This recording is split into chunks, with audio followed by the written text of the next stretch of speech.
going to do a reading from about halfway through the book. Rouncival, born and raised at the end of the 19th century. He's been hurt by a cow. He's had chronic problems with his legs throughout his life. He's moved to New York and despite everything become a jazz age magician of incredible wealth and power.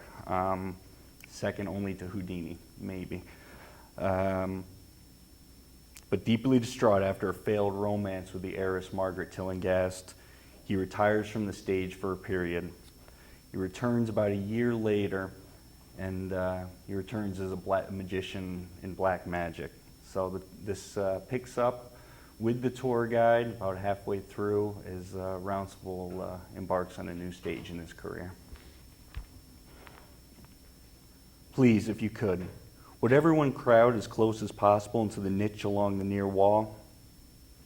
As you can tell, even in the sunny expanse of the study, this particular area does not receive any direct light, ever.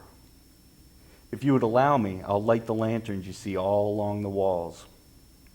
Carefully constructed by Robert, the lanterns have many tiny pinholes in order to create fiery patterns when lit. As you can see, the patterns of swirling skulls, devils, vapors, and flames. But there is more. There are two small bowls also mounted along the wall, each containing a chemical compound. Toss a pinch of dust into the lanterns and voila, the flames change color into blue and green. The effect is melancholic, to say the least, as though the apparitions flickering on the walls have gone cold and lost their life. During his performances as the Sachem Morpho, Rouncival had many, many such lanterns burning on all sides of the auditorium, each swirling with devils, death heads, and obscure hieroglyphics. He also quite illegally added yet another compound to the flame, with small bits of opium embedded within the burning candles. The sweet-smelling narcotic would slowly fill the small theater, gently lulling the audience into another twilight world, as Rouncival took full advantage of the hazing of his audience's senses. His most diabolical and far-fetched illusions were always saved for the end of the act, which often went on for an extraordinary 3 or 4 hours. Considering Robert's increasingly arthritic leg, the show was an opiated form of survival contest for the audience and Robert alike. That it was performed in only one venue, the burnt-out stage of his old friend Bill Silver's theater, located in the Bowery wastelands, only made it that much more of a journey to the netherworld. Rouncival had conceived of a new kind of act, one he wished to perform only under a given set of conditions, and a partially ruined stage was the ideal setting. Rumors of Rouncival's reappearance after a year-long retirement were carefully leaked to broadsheets and dailies across the city, with a time, date, and location given, though never quite promising that Rouncival himself was going to be performing. In addition, special invitations were sent to select VIPs of Rouncival's acquaintance, including the gangster Dutch Schultz and the poetess Evelyn Blackwood. The city buzzed as opening night approached. It is a very fortunate thing for us that Rouncival invited Blackwood, as her account is the sole complete testimony ever of Rouncival's mystery shows. Though the act received several reviews, most of the journalists were too flabbergasted to describe Robert's illusions in any detail. Blackwood herself had become a figure of notoriety. The niece of a famous Hollywood mogul, Evelyn Blackwood disdained the silver screen to become a poetess of some fame. Though most of her verse is now forgotten or considered amateur, her volume, The Crater's Gaze, is still read as a minor precursor to such latter voices as Sylvia Plath and Anne Sexton. I shall now read Evelyn's letter to longtime companion and former lover to Rouncival, Margaret Tillinghast. I'll stand at the back of the niche, where the light, such as it is enough to read by. This account is best heard emerging from darkness. Maggie, I am sorry, but I was unable to resist Robert's invitation. If only you had seen the letter. Gold inked, black bordered, with those strange, almost medieval monkeys climbing the letters. It was an invitation to a funeral or a farce or both. I know, you may very well wish it was a death notice, I'm sure I would if our situations were reversed. Still, the spectacle alone. Your description of that wretched Bowery alley with the theater at the end of it hardly does the lane justice. I asked Maurice, just arrived in town in a criminal wag at times, but fine as a bodyguard, to accompany me to the show. I gripped his elbow tightly as we ventured down the alley, shuffling through the cold with the rest of the crowd, all of us shivering with excitement. There was a great line near the doors, and standing there I saw a pack of gangsters with a foul-mouthed hood at their center. Of course I recognized him from the papers, and despite myself I began to point and say to Maurice, most likely far too loudly, "Holy shit, that's Dutch Schultz." He quickly pinched me, hissing that I should hush up, and I suppose it was wise advice, but I can't say it added any to Maurice's charm. He really does lack imagination, further proof that Hollywood requires very little of a leading man. By the time we reached the door, we could finally see the marquee, such as it was. A crudely painted billboard read only, "The Sachem Morpho, Master Mountebank appearing tonight, sold out." There was no mention of Robert at all. Maurice gave a scowl and said something nasty about missing a party. Inside, it was mayhem. You told me there'd been a fire in the theater, but I couldn't imagine. All was charred and seemed to drip as though the fire brigades had only just left. It felt like a cave, and the steaming throngs just made the fog worse. Not only that, but lanterns were hung everywhere, all burning with thick, sweet smoke, each casting hellish figures on the walls. And I do mean hellish, Maggie. Skulls, devils, wisps of hellfire, each figure rippling a bit whenever someone passed, as though it was their shadow. I jumped like a mouse when Mr. Silver touched my arm. You're so right about him, a dear man and courtly in his way, as he said we had places reserved in the front row. He seemed nervous, though, and I don't believe he had any clue whatsoever what was going to happen that night. He escorted us down the center aisle, and I could hear the newspapermen whispering as I passed. The Dutchman wasn't enough to satiate those jackals. They needed movie people as well to top their yellow headlines. Honestly, as I sat down, that theater was the last place on earth I wanted to be. With the blackened timbers, sweaty walls, drifting smokes, and skulls leering from every direction, my skin crawled as though I just stepped barefoot on a bug. Having that killer Schultz a foot away didn't help my nerves any either. He was in the front row also, chomping his cigar and squinting nastily at anyone. His presence alone gives the impression someone is going to be murdered at any moment. I was even about to insist Maurice get me out of there, but then the curtain rose, and it was too late. Much to my surprise, it was dear old Silver on stage, kind of quaking. He announced there was to be a short musical preamble supplied by his wife, Maud. The Sachem Morpho was still preparing himself, claimed Silver. Then Maud came on the stage and sat at a piano, half hidden in the shadows. You'd always told me she was a sickly woman, but Jesus, with that nose, gray face, and mousy hair, an anemic witch is more like it. She seemed to be as much smoke as whatever incense Robert was burning in those lanterns. She nearly dissolved in the background as she seated herself on the bench, and then, Christ Almighty, then she played. The program was an exquisite torment. It couldn't have been more proper. Nocturnes from Chopin, and her playing, even if a bit robotic, was skillfully done as well. But charred like everything else, the piano was out of tune. Not completely out of tune, but certain notes clanged terribly in the midst of that gorgeous, dreamy music. Silver paled as his wife played, her head nodding up and down in the slightly slowed pace of the nocturne. C minor, if memories with lessons with Sister Riley are correct. I felt myself mesmerized by the performance. One moment closing my eyes, envisioning the romance of the tune, envisioning a stormy castle, nighttime, a window open, a woman's head emerging, searching the wastes for her lover. But then a note would be so off-keyed I was jarred from the reverie, almost physically pained by having to come to my senses in that grisly place. All that was left was the cold. Maud completed her recital to silence. A few applauded pathetically, and she stepped off stage without even a bow. Maurice just glared at me, making it clear the evening was off to a disastrous start. I was too moved in a fearful way to know quite what I felt. Then we waited. 1 minute, 2, 3, nothing. I could hear Schultz growling through the smoke clouds. And then Robert entered. Oh, Maggie, I'm so glad you could not see him. He was gray, not just the usual pale of wintertime, but genuine pallor. His hair hadn't been cut in ages, and the sandy bangs hung listlessly. Even his blue eyes seemed dull.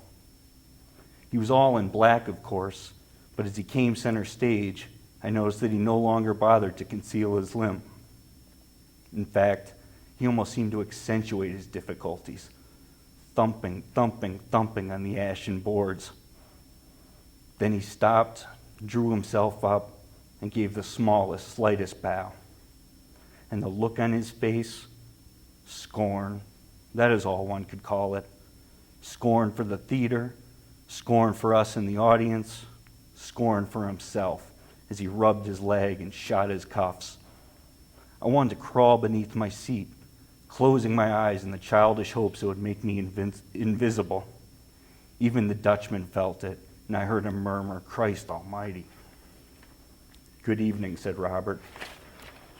Then he waved his hands at the lanterns nearest the stage, and the flames became blue, a dark, cold blue.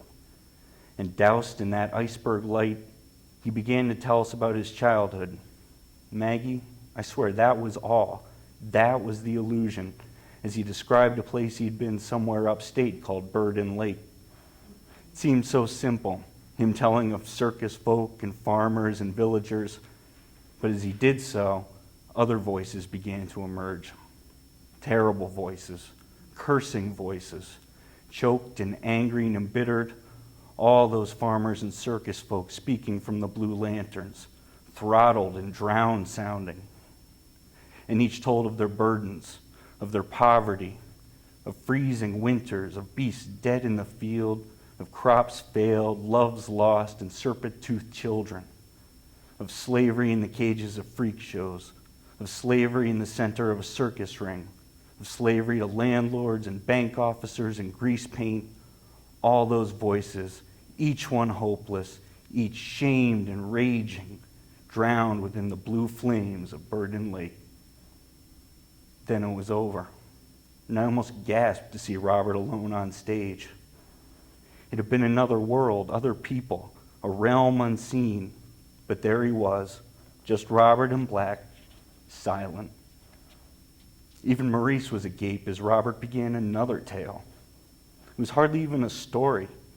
He more posed a question, asking if we'd ever spent midnight in a switching yard. He cast his hands towards the lanterns again, and this time the fires became sizzling red. I could hear him pacing on the stage, thump, thump, thump, and the sound and scrape of his boots began to sound like trains rolling in the distance. Thump, thump, thump, thump, and the stage expanded, becoming one of those endless, morose prairies. And slowly the yells of tramps and hobos could be heard, along with the occasional steam whistle. The trams were jumping from the freight cars, as Robert told of a fire one time in the switching yards, of railroad bulls racing through the empty lots and tracks, of police and firemen swarming the yards, as hobos begged and were beaten and arrested, some burnt alive, screaming in the roasting cars. The door handles melted or too hot to open. It was terrible, and I heard myself cry out, hardly aware anymore of where I was, but I just wanted it to stop. And then it did. Robert, alone on stage, one arm thrown around that damn skeleton he always uses as a prop. He was smiling, as though the trick had gone off even better than he dreamed. He made me sick, and I rose, so angry at such a cheap and vicious trick. But he raised a hand, and I sat down again, stunned and wondering what next. Then he said his next trick was inspired by the sporting world. And we both know he doesn't care a whit for baseball or those college boys mugging each other on the gridiron. But he said he'd seen something in the papers about a lineup of men known as the Murderers' Row. A number of the audience gave whoops regarding the Yankees, Schultz included. We all felt as though, at last, just a regular old magic trick. Now the fun starts. We were wrong. The flames turned green, and Robert promised to tell the fortune of the unlucky nine, our own little murderer's row, so to speak. And then he began to select members of the audience, pretending to forecast their future, as he posed questions and let the skeleton answer. And every answer was horrible. Death, loneliness, fear, those were Robert's prognostications. He spoke to me, Maggie, and I can't even repeat what he said. It was too awful. For others, it was just or bad or worse. After being told her infant son would not survive the polio, one woman collapsed to her knees weeping, her husband outraged, screaming he would kill Rouncival. But Robert only worsened, actually relishing the threats from the audience. He displayed a pistol holstered at his shoulder and pointed at the skeleton with a shrug. It was a snake in the grass, claiming innocence even as it brandished its fangs. Still, the pistol may have been a bad call, and the Dutchman's thugs rose as one, pulling their coats back to show their own guns. The Dutchman was roaring, but still Robert showed no fear. Instead, he bellowed, so strange to hear from such a slight man. Now, Mr. Schultz, would you hear your own fortune? Dutchman glared at Robert. Then he just spat. Yeah, Chief, go ahead. Tell me my future. And everyone knew it didn't matter what the skeleton said. Either way, Robert was a dead man so far as the Dutchman was concerned. Robert then held his head as though channeling the spirits, and the skeleton screeched, "Talk to the sword." The Dutchman just blinked. We all did. It was so strange. And the skeleton repeated, "Talk to the sword." "What the fuck?" whispered Schultz. And now he seemed scared. The green vapors on the wall seemed to ebb and flow, breathing, and this time it was the lanterns that spoke, hissing, "Open this up. Break it so I can touch you." Schultz just shook his head, trying to clear his mind. The haze throughout the room was so sweet, far too sweet. Then the skeleton caterwauled, "Oh, I forgot. I'm a plaintiff and not defendant." The green flames raged, the devils dancing and shrieking, singing the melody of Maud's off-kilter nocturne, until the devils, the fire, the skeleton, and the walls themselves rose in one final gust, chanting again and again as they faded, "The Baron does these things. The Baron does these things." Then it was over. The lanterns returned to normal, the walls ceased to spin, and all of us, the Dutchman as well, found ourselves standing, swaying dizzily as Robert thanked us. All he said was, "I am the Sachem Morpha. Good evening." Silver was too confused or horrified to remember to drop the curtain, but it didn't matter. Robert was gone, into the shadows. The only one unfazed was Maud Silver, who clapped her hands, then walked out. I don't know how Maurice or I finally escaped the theater. All I knew is we were outside in the courtyard, breathing the cold air desperately, trying to regain our senses. I could see tears in his eyes, and who knew what nightmare he'd been living throughout that performance. We were all in different states of shock. Scared, angry, sorrowful, it didn't matter. We were ghosts of ourselves, stripped of our earthly lives by Robert's lies, throne voices, and death sentences. Marie showed me his watch. We'd been under Robert's spell for 3 hours. As we reached the end of the alley, I could see the Dutchman trying to relight his cigar. A car was pulling up, and his cronies were keeping a close eye. I heard Schultz mutter to one of his thugs, "That man ain't no goddamn magician. That's the devil. And get me back to the Bronx." Please, let us step out of the lantern niche. I think we could all do with some light from the windows. Just a few brief remarks before we conclude this portion of the tour. Rouncival's performances as the Sachemorpho were quite probably his finest illusions ever, though we still have little idea how he managed to affect his audience to such a degree is further testimony to his skills. As for Evelyn Blackwood, despite the critical notices accompanying the Crater's Gaze in 1931, soon afterward she was a woman drowning in despair. She fell in love with the aforementioned Maurice, though he himself was homosexual, a fact the movie studio suppressed with draconian measures. I'm sure you can all guess now who Maurice actually was, Moe Standish, and a legend of the early cinema if one ever existed. He too was tormented, feeling an immense guilt regarding Blackwood's love for him, but the situation was impossible. Evelyn Blackwood committed suicide in 1932, ingesting a bottle of vodka and a bottle of sleeping pills before she walked into the ocean near Big Sur, California. Standish lived on, wealthy and famous, and very unhappy, until his death in a car crash in 1947. As for Dutch Schultz, his story is also famous. In 1935, on the lam from law and criminal alike, he was ambushed and shot repeatedly at his hideout in New Jersey. Lingering for any number of hours in his hospital beds, Schultz gibbered as a police stenographer recorded every word. More than one of Robert's prophecies would be heard again as the Dutchman lay dying. Of course, whether such is proof of Robert's ability to read a person's soul or is mere coincidence is a matter of personal belief. Either way, Schultz's ravings didn't contain any clues pertaining to his killer. No one was ever found guilty or even identified regarding the murder. Thank you.